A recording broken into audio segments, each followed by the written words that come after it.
الحمد لله نحمده ونستعينه ونستغفره ونؤمن به ونتوكل عليه ونعوذ بالله من شرور أنفسنا ومن سيئات أعمالنا من يهده الله فلا مضل له ومن يضلله فلا هادي له ونشهد أن لا إله إلا الله وحده لا شريك له ونشهد أن سيدنا ومولانا محمدا عبده ورسوله قال الله تبارك وتعالى في كلامه العزيز والفرقان الحميد أعوذ بالله من الشيطان الرجيم بسم الله الرحمن الرحيم فلما آتاهم من فضله بخلوا به وتولوا وهم معرضون وقال النبي صلى الله تعالى عليه وسلم الدنيا سجن المؤمن وجنة الكافر أو كما قال النبي صلى الله تعالى عليه وسلم اللهم صل على محمد النبي الأمي وعلى آله وسلم تسليما ہم مسلمان ہیں، ہمارا رہنما قرآن ہے. ہم مسلمان ہیں، ہمارا رہنما قرآن ہے. یہ ہمارا دین ہے، ایمان ہے.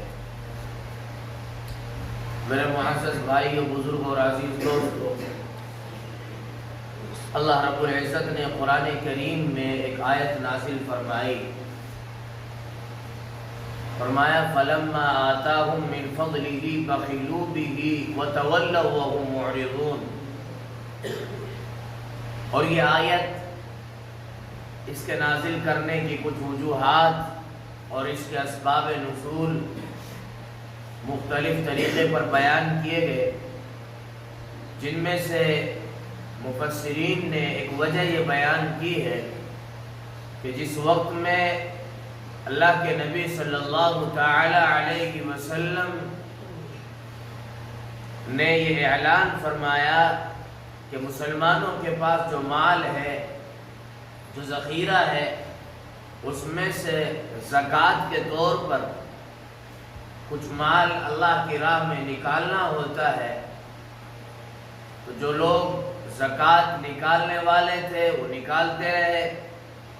لیکن جن لوگوں نے اعراض کیا اور جن لوگوں نے انکار کیا وہ تو کافر کہلائے، جو زکوٰۃ کے منکر ہیں. لیکن جنہوں نے اعراض کیا، دینے سے اعراض کیا، مال کو اللہ کی راہ میں نکالنے سے اعراض کیا، اپنے مال کو اللہ کی راہ میں نکالنے سے کنجوسی سے کام لیا، بخل سے کام لیا، تو پھر اللہ تعالیٰ نے یہ آیت نازل فرمایا فَلَمَّا آتَاهُم مِّن فَضْلِهِ بَخِلُوا بِهِ، کہ جس وقت میں تمہارے پاس کچھ بھی نہیں تھا، جس وقت میں تم مفلس تھے، جس وقت میں تم نادار تھے، جس وقت میں تمہارے یہاں کھانے اور پینے کا بھی فاقہ تھا، اس وقت میں تو تم اللہ سے مدد مانگ رہے تھے، اس وقت میں تو تم نصرت طلب کر رہے تھے، اس وقت میں تو تم یہ گزارش کر رہے تھے کہ اے اللہ ہمیں مال عطا کر دیجئے، ہمیں ذخائر عطا کر دیجئے تاکہ ہم بھی اللہ کی راہ میں خرچ کریں. لیکن آج اللہ تعالیٰ نے تمہیں مال دے دیا ہے، آج اللہ تعالیٰ نے تمہارے یہاں مال کی فراوانی کر دی ہے، آج اللہ تعالیٰ نے تمہارے یہاں مال کی وسعت اور اضافہ کر دیا ہے. آج تم کنجوسی کر رہے ہو، آج تم کنجوسی کر رہے ہو، بخل سے کام لے رہے ہو. اس کے شان نزول میں مفسرین نے ایک واقعہ بیان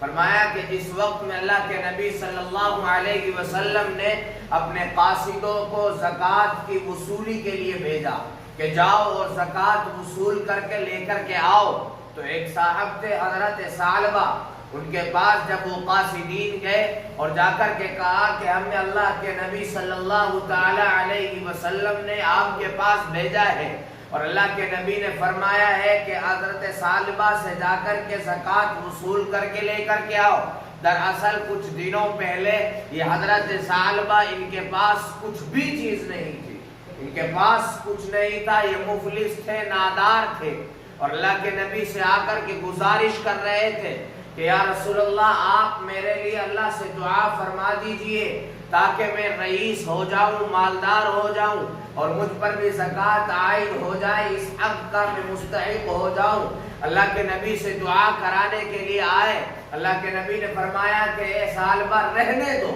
رئیس زادگان اور رئیس آدمی ہونا بہتر نہیں ہے، اس لیے کہ پھر اس پر بہت سے حقوق عائد ہو جاتے ہیں، پڑوسیوں کے حقوق بڑھ جاتے ہیں، گھر والوں کے حقوق بڑھ جاتے ہیں، اہل خاندان کے حقوق بڑھ جاتے ہیں، بھائیوں اور بہنوں کے حقوق بڑھ جاتے ہیں، اور اس کے کنبے والوں کے اور قبیلے والوں کے حقوق اس پر عائد ہو جاتے ہیں۔ مفلسی بہتر ہے، ابھی تمہارے اوپر کوئی حق نہیں ہے، زکوٰۃ تمہارے اوپر نہیں ہے، اور تم اس نصاب کے مالک نہیں ہو، حج تمہارے لیے فرض نہیں ہے، جب تم مالدار ہو جاؤ گے حج فرض ہو جائے گا اور تمہارے اوپر زکوٰۃ فرض ہو جائے گی، اور اہل عزیز اور اقربا اور اعزا اور اپنے خاندان اور اپنے بھائیوں اور رشتہ داروں کے حقوق تم پر بڑھ جائیں گے، پڑوسیوں کے حقوق بھی تم پر عائد ہو جائیں گے۔ اللہ کے نبی نے بڑا سمجھایا، لیکن جب خوب انہوں نے اصرار کیا کہ یا رسول اللہ آپ دعا فرما ہی دیجئے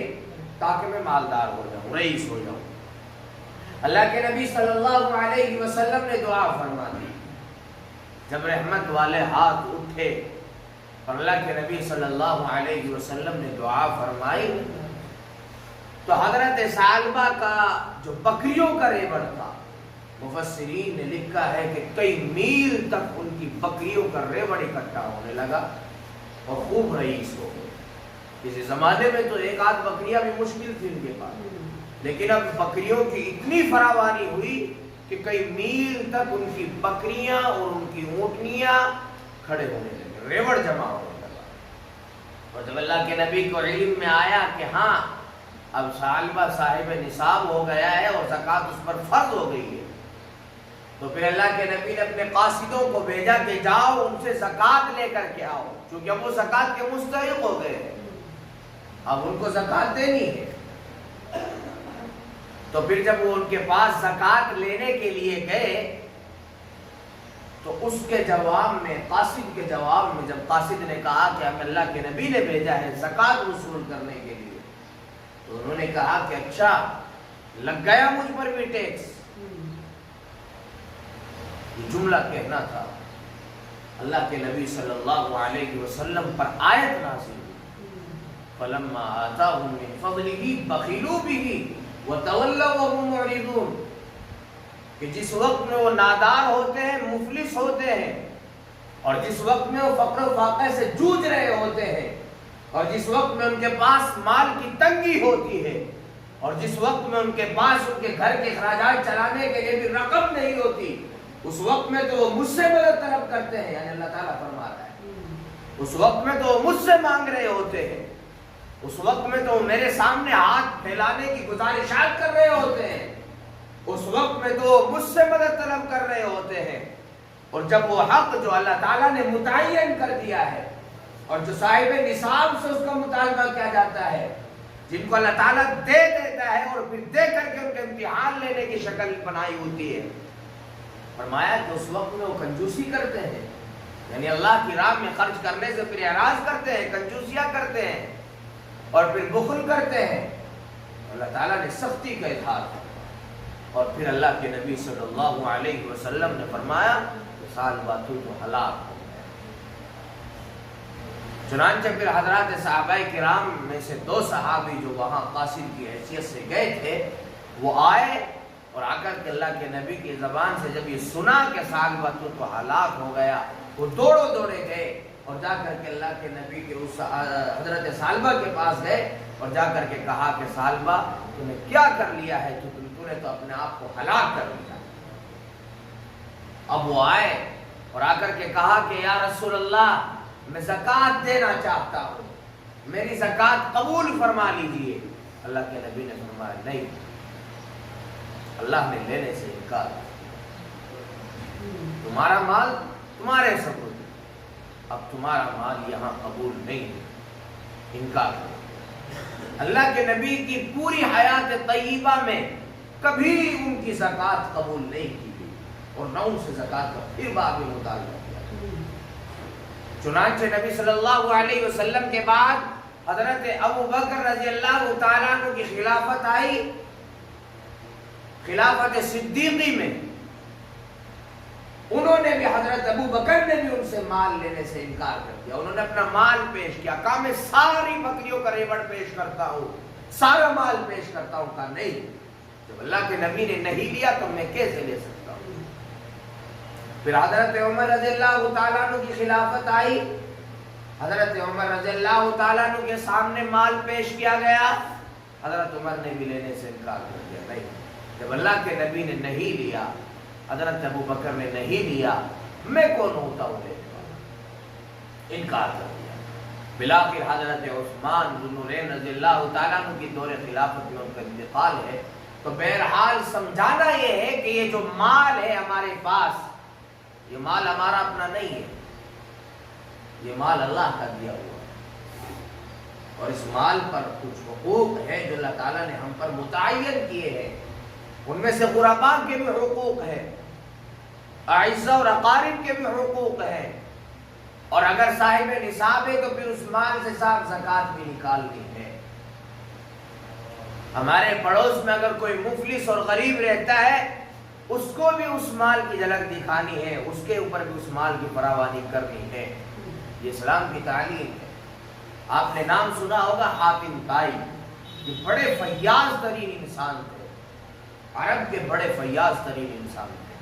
ان کی تاریخ کو جب پڑھتے ہیں اور ان کی تاریخ کو جب کتابوں میں دیکھتے ہیں تو پھر پتہ چلتا ہے کہ یہ شخصیت کس عہدے کی حامل تھی. ان کے والد انتقال کر گئے تھے ان کے بچپنے میں، اور اسباب وغیرہ کوئی زیادہ نہیں تھے. ان کی والدہ کے پاس اخراجات بھیجا کرتے تھے، یعنی ان کے ماموں، ان کی والدہ کے بھائی. تو ان کی والدہ کے بھائیوں نے جب دیکھا کہ حاتم طائی کی والدہ کے پاس جو بھی چیزیں ہم بھیجتے ہیں وہ ساری کی ساری چیزیں اللہ کی راہ میں خرچ کر دیتی ہے، غرباؤں پر خرچ کر دیتی ہے، تو انہوں نے ان کی والدہ کو قید کر دیا تاکہ ان کو قید کرنے کے بعد میں ان کو مال کی اہمیت کا علم ہو جائے. اس سبق کو سکھانے کے لیے ان کو ایک کمرے میں بند کر دیا اور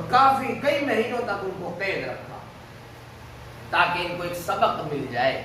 کہ جو مال ہم تمہیں دیتے ہیں یہ اتنی آسانی سے نہیں کمایا جاتا، اس کی قدر کیا کرے، خرچ نہ کیا کرے، زیادہ خرچ نہ کیا کرے، یہ سمجھانے کے لیے. تو ان کی ماں قید رہی، حاتم طائی کی ماں کافی عرصے تک قید رہی. پھر اس کے بعد میں قید سے نکالنے کے بعد میں ان کے ذہن میں آیا کہ شاید اب ان کی ذہنیت صاف ہو گئی ہوگی اور اب یہ مال کی قدر کرنے والی ہو جائے گی. تو قید سے رہائی کے بعد میں ان کے بھائیوں نے ان کو کچھ مال دیا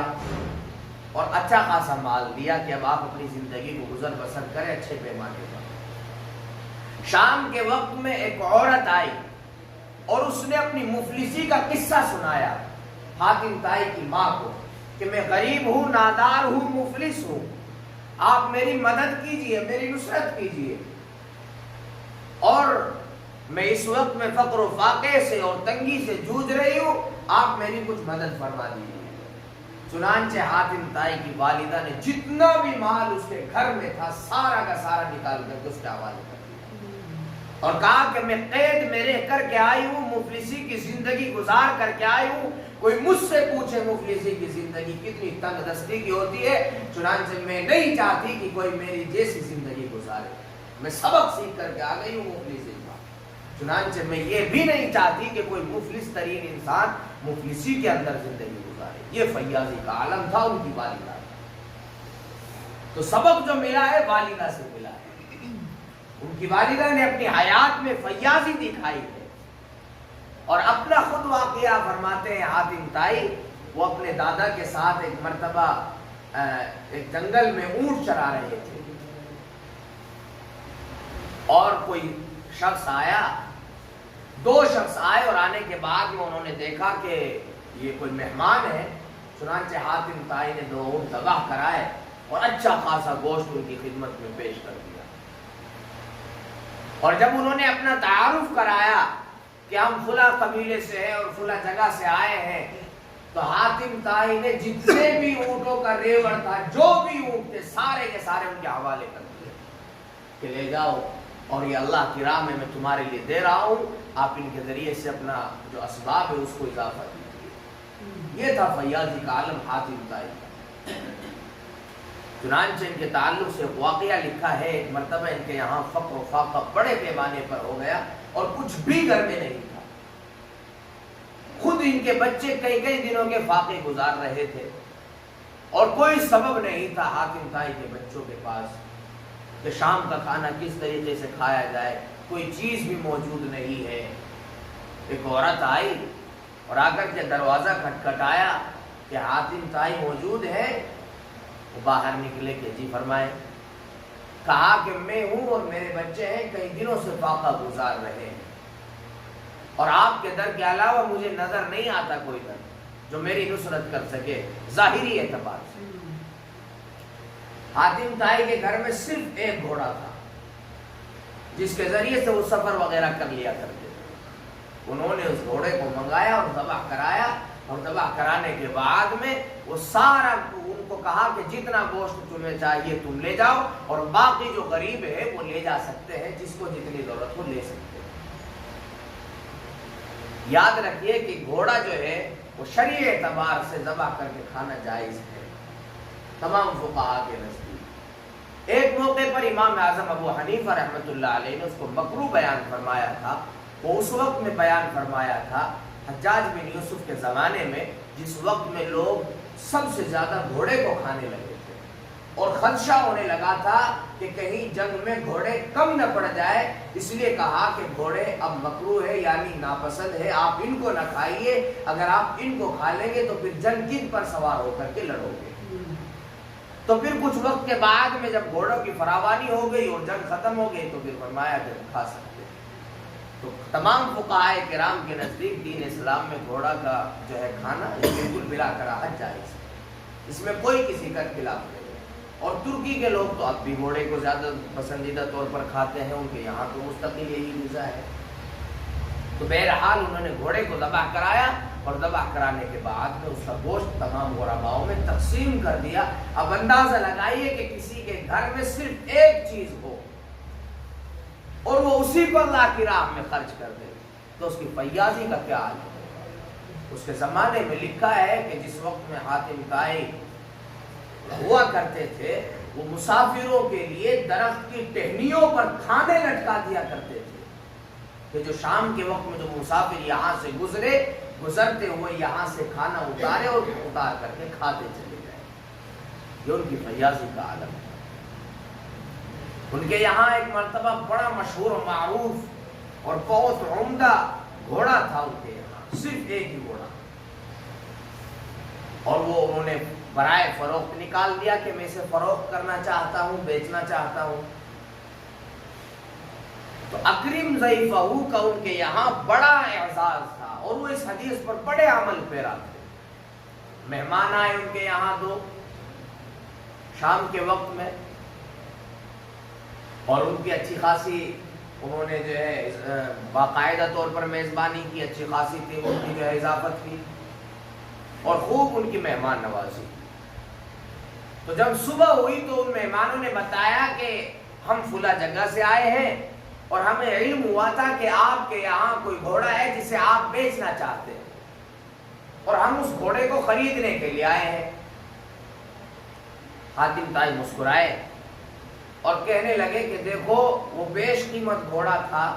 اور بہت عمدہ اس کی قیمت مل سکتی تھی، لیکن جب تم ہمارے یہاں آئے تو میرے پاس تمہاری مہمانی کے لیے کوئی چیز موجود نہیں تھی، تو میں نے اسی گھوڑے کو ذبح کرا لیا اور اسی کے ذریعے سے تمہاری مہمان نوازی کی. اب اندازہ لگائیے کہ اتنا بیش قیمت گھوڑا جو اعلیٰ قیمت کے ساتھ فروخت کیا جا سکتا تھا، اس گھوڑے وہ صرف تنہا وہی گھوڑا ان کے پاس تھا. مہمان آئے، آنے کے بعد میں اسی گھوڑے کے ذریعے سے ان مہمانوں کی مہمان نوازی کریں۔ تو یہ حاتم طائی کے بڑے عجیب عجیب قصے اور واقعات ہمیں ملتے ہیں تاریخ کی کتابوں میں، تو ہمیں چاہیے کہ ان کی جیسی فیاضی اپنے اندر پیدا کرے۔ ایسا نہ ہو کہ جتنا مال ہمارے پاس ہے بس اس پر سانپ بن کر کے بیٹھ گئے ہیں کہ صاحب یہ بس ہمارا ہے، اس پر کسی کا کوئی حق نہیں ہے۔ یہ بے وقوفی اور دماغ ہے۔ غربا ہے، ان کا بھی اس مال پر حق ہے۔ تمہیں دیا ہے، اللہ نے دیا ہے، اور جو اللہ دینا جانتا ہے صاحب وہ لینا بھی جانتا ہے۔ یاد رکھیے کہ پھر ایسے مراحل آ جاتے ہیں کہ انسان اپنے رقم میں اتنا کمزور ہو جاتا ہے، اتنا مفلس اور نادار ہو جاتا ہے کہ پھر اس کو صدقے کی رقم کے ذریعے سے اپنے اسفار طے کرنے ہوتے ہیں۔ یہ تاریخ میں واقعات ملتے ہیں، تاریخ میں یہ واقعات ملتے ہیں۔ تو صاحب ایک مرتبہ ایک زمانے میں بڑا رئیس ہوا کرتا تھا، کئی جہاز اس کے پاس موجود ہوا کرتے تھے، بلینوں ڈالر کا مالک ہوا کرتا تھا۔ لیکن جب اس نے یہ لفظ کہا نا ایک مرتبہ، جب اس کو کہا گیا کہ غریب کی بیٹی گھر میں بیٹھی ہوئی ہے، آپ کے پاس اتنی رقم موجود ہے، آپ ان کی شادی کرا دیجئے، اور بہت سے غریب ایسے ہیں جو فقر و فاقہ سے جوجھ رہے ہیں، آپ ان کے فقر و فاقہ کے لیے کچھ سبب بن جائیے اور آپ ان کے یہاں کچھ رقم بھیج دیجئے۔ تو اس صاحب کے جملے یہ تھے کہ کیا آدم علیہ السلام کی ذریت کے پالنے کی ذمہ داری میری عائد ہے؟ یہ لفظ اس نے کہے، اور جب اللہ کا قہر آیا اور اللہ تعالیٰ کو جب غصہ آیا تو وہ شخص یہاں سے گیا،